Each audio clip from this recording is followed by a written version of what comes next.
So hey everybody, Jeff here with Project Next. Welcome back. So the metal is in, as I said, so ready to get busy here. Before I'm going to do the new metal, I'll spin around the shingles we are going to get rid of.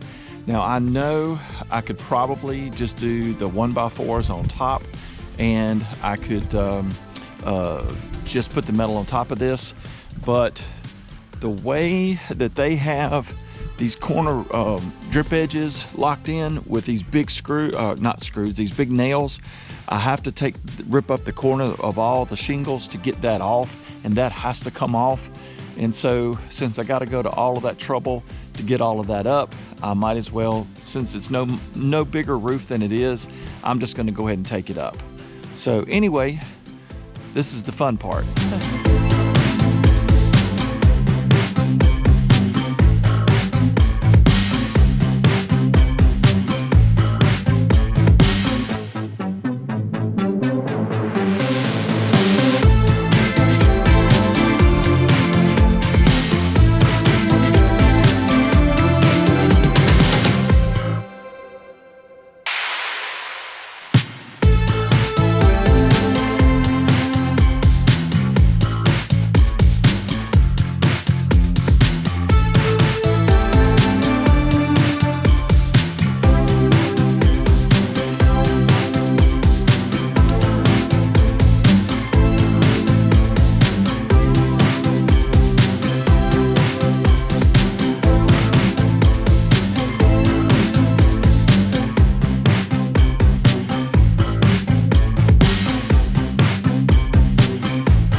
Okay guys, the shingles are now off, so we're on to the next phase of this, which is going to be redoing the fascia boards and putting my stringers up on top.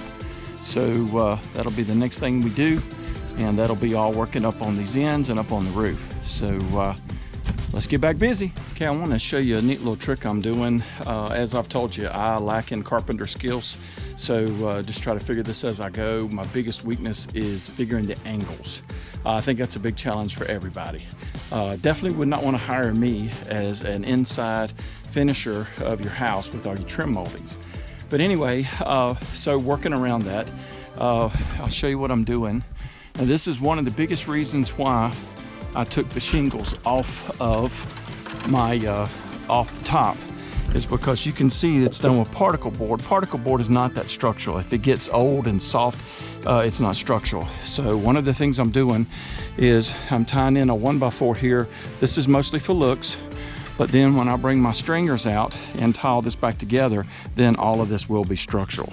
But getting back to putting the trim work up, I was able to do a measurement and a mark with a single one, and to fix this to where it marries up really, I hope, nice and pretty, is, as you can see, I just put a couple of screws on the end and then pulled it out, and now I'm using this to do a really nice mark.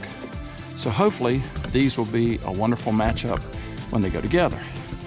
And then down here on the other end, I'm going to do the same thing.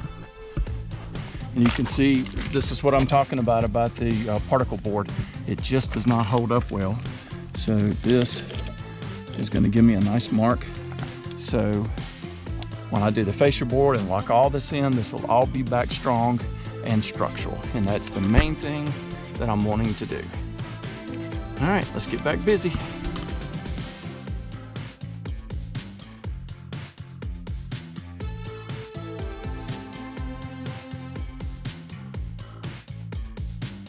Okay, and as you can see, turned out to be a pretty tight joint. So there's more than one way to get to Georgia.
Okay guys, let's talk about doing the screws into the roof.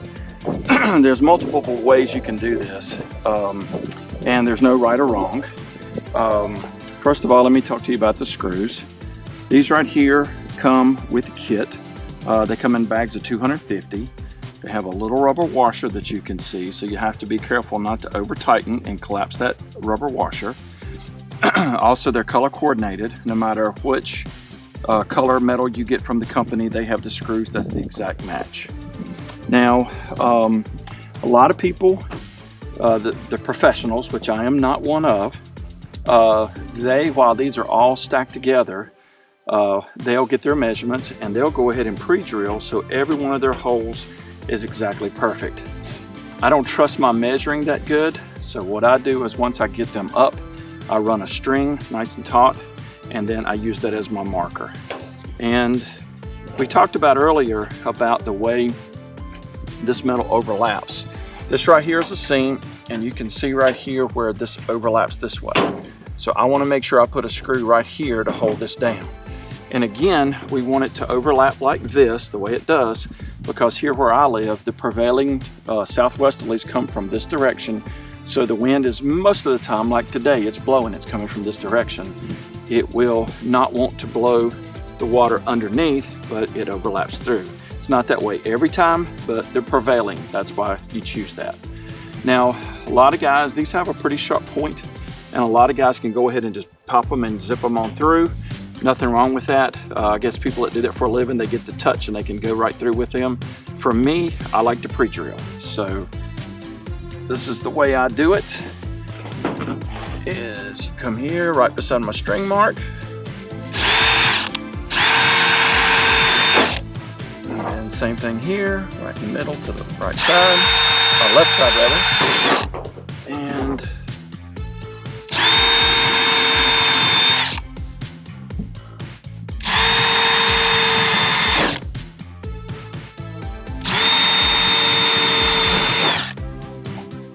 you know, and how dedicated you want to be to getting these in a straight line. I mean, nobody's really going to know. If they're way, way off, yeah, people will notice, but for the most part, people will not. But for me, I just do it because I want them to be as straight and look as nice as possible. And again, you can see with this being lipped, I just pulled that down tight. It's not, you know, not going to come up and the water's not going to get under it.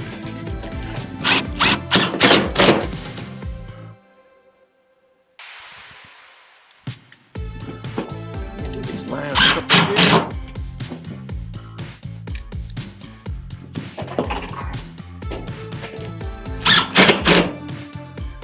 And the only other thing worth mentioning is down here on the ends. On this row, you always double it. So you go on both sides of the hump, and hey, I'm glad I caught that. I missed one. Already had drilled it, just missed it. Okay. All right, so that's about doing the screws and locking it down. Just thought I would share.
guys, I hope y'all have enjoyed the series on redoing my utility building. I think it was a great project. Tickled to death the way it turned out. And right now, I'm hoping here in the next week or so to get it relocated over onto the backfield. And it'll kind of marry up with the big shed that's already back there. Now it's all the exact same color, same roof, and hopefully this building, this utility building, I think is close to 30 years old, and so hopefully it's got another 30 years left in it now. By the way, I wanted to share with you this entire project was around $700 in cost, and the biggest expense was the metal for the roof. Everything for that, the metal, all the trim, the hardware, all the pieces was just under $400. So that was a big chunk of it. The other part, it was about $100 for the stain, and then I had the other miscellaneous for the wood and the siding that I had to purchase and all that. So not too bad. These buildings I think sell anywhere from $3,000 to $4,000 now, a 12 by 12, especially when you calculate in one with a metal roof. And so I think it was money well spent to renovate this and get it back in really nice shape. So anyway, guys, if you enjoy these, please consider liking, sharing, and subscribing. And for now, this brings this part to a conclusion. So as we always say with Project Next, there's always one more. So another project coming soon, but it's nice to get this one finished. Anyway, guys, thanks so much for watching, and we'll talk to you real soon. Take care. See you guys.